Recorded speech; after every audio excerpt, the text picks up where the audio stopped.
ਕੰਨ ਲਾਕ ਸੁਣੀਆਂ ਮਾਹੀ ਨੇ ਅਰਜ਼ਾਂ, ਦੁੱਕੜੇ ਸੁਣਾ ਕੇ ਮਜ਼ਾ ਗਿਆ।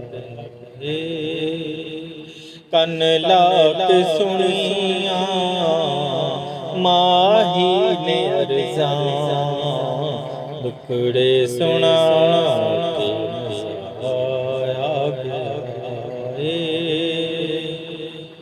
खैरात पाई मेरे मुस्तफा ने, जोली फैला के मज़ा आ गया।